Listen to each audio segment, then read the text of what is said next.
O'qitilgan darsda biz nihoyat ko'p ishlatiladigan uning ustiga intayin qobiliyatlab qaraladigan bir yangi qurol haqida tushuncha hosil qilamiz. Bu nima degan chog'da u bo'lsa qalam quroli. Men ko'nik taqsidagi P harfini bosgan chog'da, P knopkasini bosgan chog'da avtomatik shu qalam quroli tanlandi. Men buni o'ng tarafini chekkan chog'da bir qancha turning borligini his qildim. Birinchisi qalam quroli, ikkinchisi erkin qalam quroli, uchinchisi nuqta qo'shish, nuqta ilish, undan keyin burma hosil qilish degandekcha. Hem bu nima degan chog'da men bu yoqda qalam qurolni tanlay, ustidan tanlagan chog'imizda buni andisida birisi shakl, yana birisi yo'l deb turdi. Men shaklni tanlagan bo'lsam, bu biz oldingi soat so'zlaganimizdek har xil shakllarni, masalan, o'sha tiklatgan shakl deymiz, ashlarni tanlaganimizga sizimiz o'xshash bo'ladi degan. Odatda men bu yerda dastlabda yo'lni musofir yani tanlab bo'lgandan keyin buni yana bir qarasak avtomatik qo'shish va elish degan gapni turdim. Ham bu nima degan chog'da amaliyotda buningki o'sha bir qalam qurol orqali ostidagi nuqta qo'shish va nuqta ilishning rolini o'taylaymiz degan. Agar buni o'chirsangiz, siz mashlar ayrim chekib turib ishlasangiz bo'ladi degan gap. O'zingizning xohishi, qiziqishiga asosan buni belgilasangiz bo'ladi. Men bu yerda vaqtincha yana belgilab qo'yib turay. Hamda qalam qurolni tortib turib, men nuqtadan birini chizay. Qalamning birinchi nuqtasini belgilab qo'ygan, ikkinchi nuqtasini chizdim, uchinchi nuqtasini chizdim, to'rtinchi nuqtasini chizdim. Qarasam, bu bir qirliq shaklga chiqdi.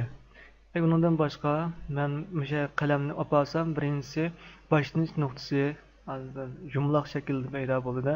Agar men bu yerni besasam nima bo'ldi degan chog'da, boshlanish nuqtasi, oxirlanish nuqtasi umnikisida o'sha tamom bo'ldi degan gap.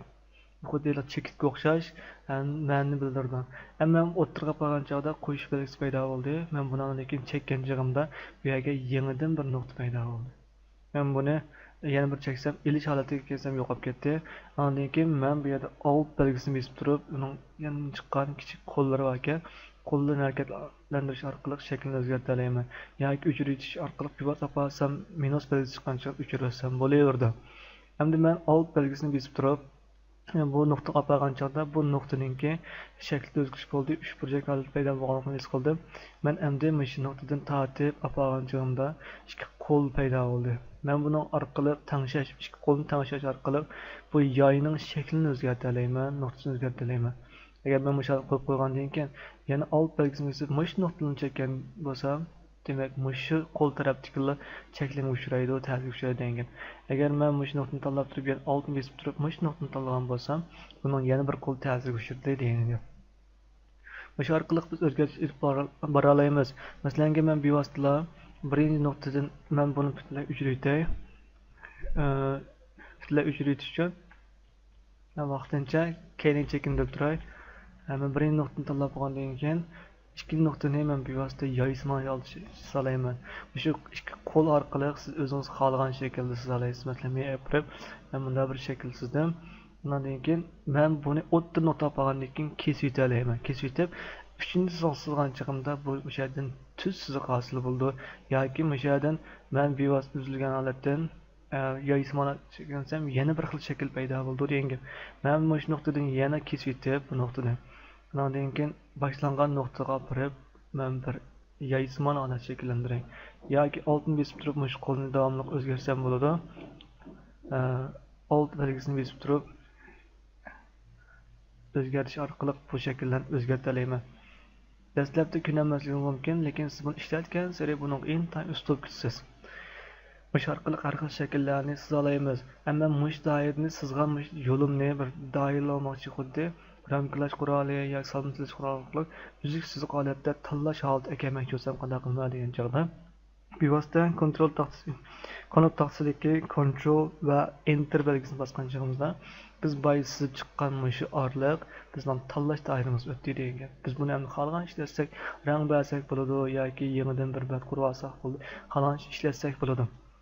Hemen bunu yo'qotish uchun yana o'xshashlar kontrol bilan D harfini, D knopkasini bosasam, bu holat tanlaq holatdan bir holatga o'tadi. Masalan, men bu yerda misol olaylik. Bu yerda hozir bir podolkalar turibdi. Mush podolkalarni olmoqchi bo'lsak, uzib taylik ayirmoqchi bo'lsak, qalam quroli orqali qilsak ham bo'ladi. Masalan, men yana birinchidan qalam qurolini tanladim. Tanlab bo'lgandan keyin men endi mush yerdan holatda sizsam bo'laverdi. Ba'zi aylanadigan yerlarni aylandiraman, aylandirmaydigan yerlarni aylandirmayman. Men ba'zi uzadigan yerlarni alt belgisini besib turib, uzib yetib turib, misol ekeldim. Ondan keyin tusizni olib ekelgan joyda yetkidim. Masalan, siz bu yerda xato sezib qo'ygan bo'lsak, masalan, manda sig'inib ketgan bo'lsa, biz buni qanday yo'qotamiz? O'xshashlar bunda evasingiz bo'ldi yoki control knopkasini besib turib, buni yetkab ekansiz bo'laverdi.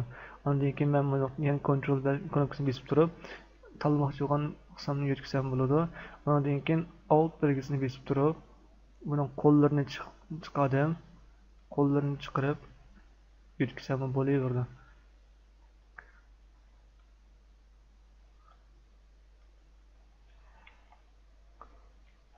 Men buni qilish uchun mayadagi qo'l belgisini qilsam texnik yaxshi bo'ldi ekan.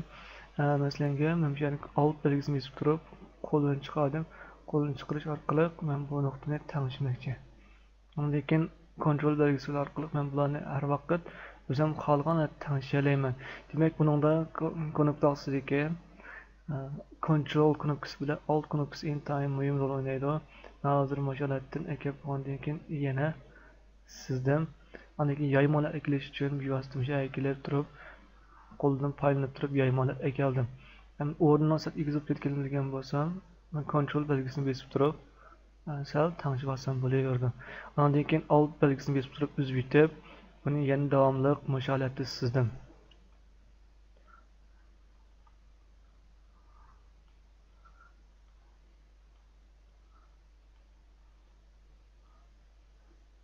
Lekin oxirgi nuqtaga borib turib, buni yana uzluksiz yaymalar ekilib turib olsam bo'laverdi.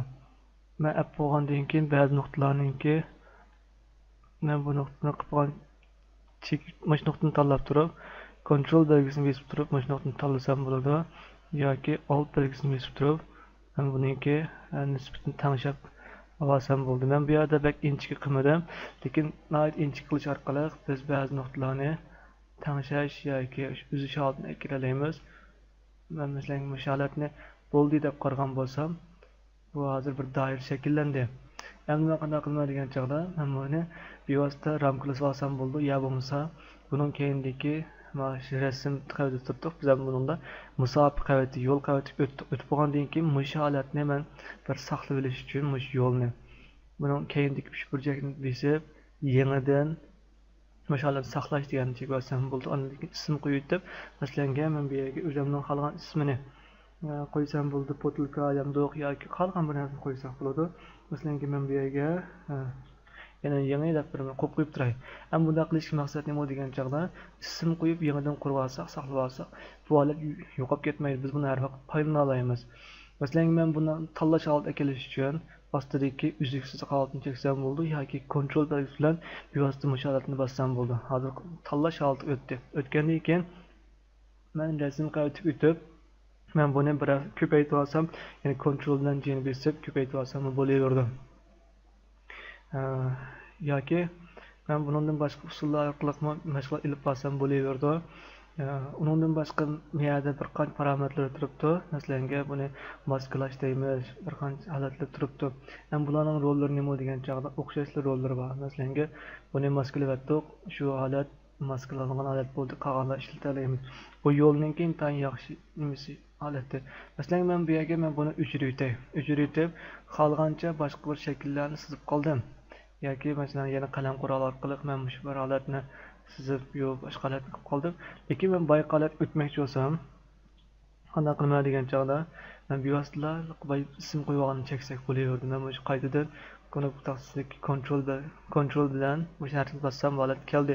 Undan boshqa biz ko'p ishlatadigan usullar nimalar bor degan chog'da masalan, men hozir bu holatda tanlagan holatda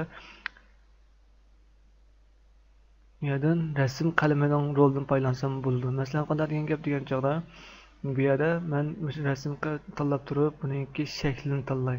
Ustidagi shaklidan xohlagan bir shaklni tanlasam bo'ldi. Masalan, men bu yerda musholatni tanlay. Tanlab bo'lgandan keyin buning cho'ng kichikligini tanishayman. Tanishib bo'lib, musholatni kirib bo'lgandan keyin men bu yangi rasmdan yangi qavatdan birini quritib, endi mashg'ulot ilib boray. Men shu yangi deganning ichida men ostidagi yo'lni tanlayman. Ondan keyin shu yangining ichidan bevosita angasidagi mushu qalamning rolini o'ynagan ekandim. Agar siz diqqat qilsangiz bo'ldi. Mushu shakl, ya'ni qalam, rasm qalamining shakli butunlay mushu doirani bo'ylab turib chiqdi degan gap.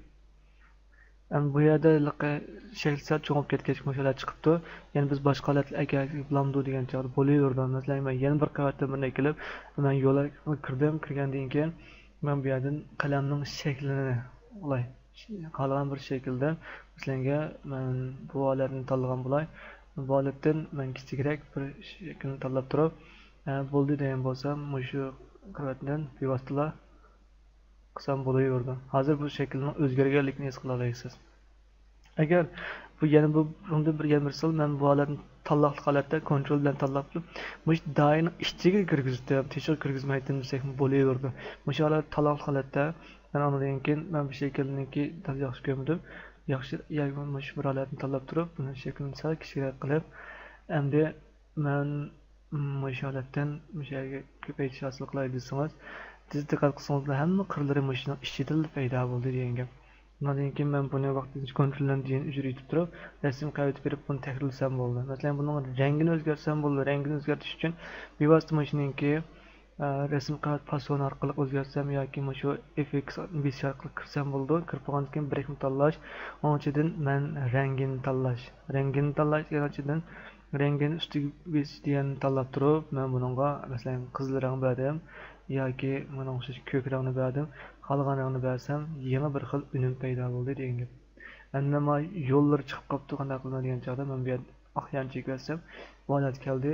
Men bundan qolgan takrorlasam bo'ldi, yoki buning tutuqligini sustlashtirsam bo'ldi va yoki ashuna andizlarni o'zgartsam bo'ldi degandek. Shu orqali yangi pasimlarga erisha olamiz degan gap. Bu shu. Misol, endi undan boshqa qalam qurolni so'zlayotgan, qalam qurolining ostida erkin qalam quroli deb bir narsa bor. Bunun roli amaliyotda bunga o'xshab qoldi, lekin biz buningda texnik erkin siza olamiz. Masalan, uni chekit qurib qo'ymay, bevosita tatib turib, xat yozsak bo'ldi. Masalan,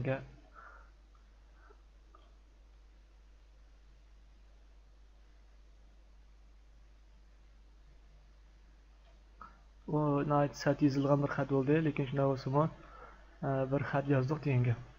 Endi men mushundan kirib turib, yana o'xshashlar mush holatni tanlaqli holatda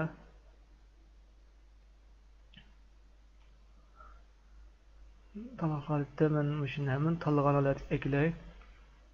Yangidan bir bat qurib oldim, qolgan ismini qo'yib qo'ygandan keyin hamma mushuningami xatga har xil nimalarni qo'shsam bo'laverdi degan gap. Masalan, men bu yerdan yana qalam qurolidan foydalanib turib, ma'lum nisbatda o'zgartirish ilib boramiz. Buningda bu qadam jumloq andays aniq bo'lgan tanlab turay. Undan keyin men mushuni orqali qalam quroli orqali bevosita yoza olaman degan gap. Buning doirasi to'm bo'lib ketgach, narsa chiqib qoldi. Men tanlab bo'lib, buning doirasini endi kichikroq qilay. Kichikroq qilib, undan keyin men bu doiradan yana mush holatni tanlasam, bu xat shakli chiqdi. Men qilsam, mana bu xatning yozilgan holatini ko'ra olasiz degan gap. Agar yaxshi yoza olsangiz, bir o'zini xat yozsangiz bo'ldi degan gap. Mushuni asosan o'zingizning ehtiyojga asosan qilsangiz bo'ladi. Masalan, yana bir misol olsak, men yerda bir erkish turibdi. Yana buning orqali biz yo'l orqali ba'zi bir ishlarni ilib borsak bo'ladi. Masalan, men bu yerga bu odamningki burchini chiqarmoqchi.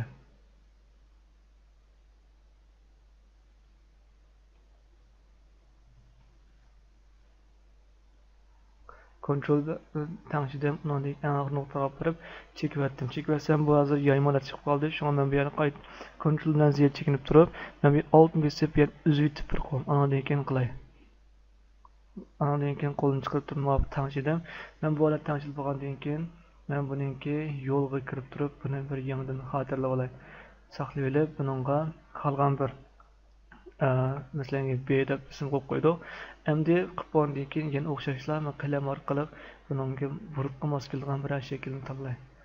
Men bundan keyin sal cho'ngroq qilib, balkim 100 yoki 110, 120 atrofida qilaveray. Qilgandan keyin endi men bu yerda yangi batdan birini qo'yib, takrorlash oson bo'lsin uchun yangi batdan birini qo'yib, endi yo'lga kirib turib, men endi chekyaptim. Endi qarasangiz, bu yerda bu shaklniki bo'lganligini his qilamiz. Men bu yerda buningki birinchi rangini o'zgartsam bo'lganini his qilib qoldim. Bevosita men bu yerda rangi rasm deganga Men bunun çeçinin rengi okşap kalgan rangdan birini tanlay, jazmlaştırıp yetip, bununki ma'lum darajada suyuqlik nisbati yo'q dedi. Andan keyin men buni xalqancha tanışsam bo'ladi. Şöyle tanışıp bulup, andan keyin o'chirgich qurol orqali uning o'ng tarafini chekib, buniki xusus g'uva o'chirish holatda ekilib, andan keyin o'chirib olsam bo'ladi. Buning suyuqlik darajasini men o'sha holatda tanışay.